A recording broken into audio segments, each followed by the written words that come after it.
Okay, just going to quickly show you the battery replacement on an LDV Maxus Gloster, MG Gloster D90 from 2025.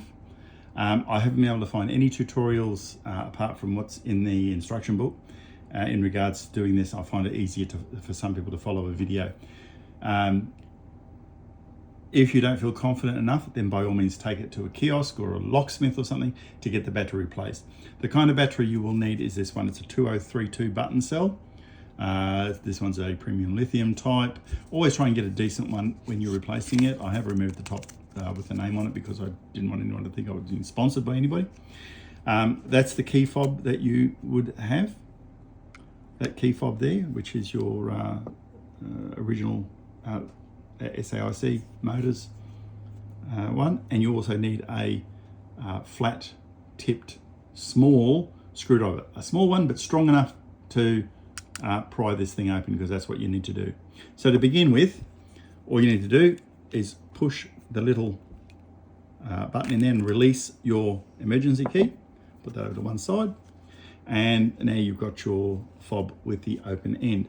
At the end here, there are two little markings. There's a marking that looks like a screwdriver there, and one that looks like a screwdriver there. That hole and that hole are the two holes that you pry into. Do not pry into any of these other ones, because you will break little bits of plastic out of them. So pry in that one and pry in that one only. That one there I found is a little bit small, but it will get bigger. Because what I'll do is I start on this end here and I start prying. If you hear cracks and creaks and things, that's perfectly normal. When you're prying, don't put your screwdriver in too far into the fob, because there is a very delicate circuit board that you don't want to damage or break. It all sounds very doom and gloom, but it's not as bad as it sounds. So I put the screwdriver into that big square hole first, and I start to pry it open. Your emergency button here, the one that holds the emergency key in, it may fall out. That's okay, it just pops back into place. So what I do is I then open it up just a little bit more along here. Very carefully. I don't want to damage my fob too much. I'll also open it up down here a little bit, where there's a little bit of strength in the plastic. I'll try and pry that open just a little bit more if I possibly can before I go into that one there. And that one there is usually the last big click, and after that it just about opens up like a very stubborn oyster. So try and pry it up just a little bit more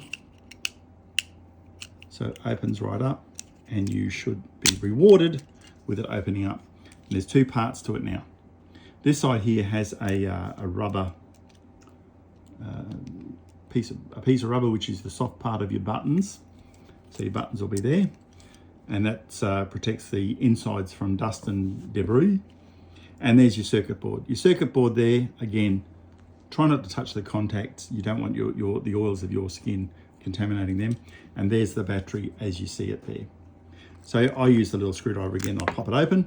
The battery will just simply fall out. And there's two sides to the battery. This is the upper side, or the negative side, which has got like a pattern to it. And this is the positive side, which you can see has got a little positive up there, and it says CR2032 on there. And that's the positive side that goes down when you put it back in. So take your new battery out. When you go to put it in, push it so that it clips into the metal clip side first, and then flick it in so it's locked down into position. Again, I would normally use white cotton gloves, but it's a little bit hard to show a demonstration with white cotton gloves on. Put the circuit board back in, which will just kind of sit in there. Just make sure it's not sitting in the way of your edge that goes back down. Put the top back on and put it in that way so it goes into the silver corner first of all, much like the way it was opened up. So put it in so that it goes into that silver corner first. I click it in that corner first, and then start to click it along this side, and it should simply click back into place again to close it all up. And now our fob has a brand new battery, and we should be ready to go again. So by rights, and I can hear it clicking in the garage. And that is how to replace the battery in that particular fob. Thank you. I hope you learned something from that. Bye for now.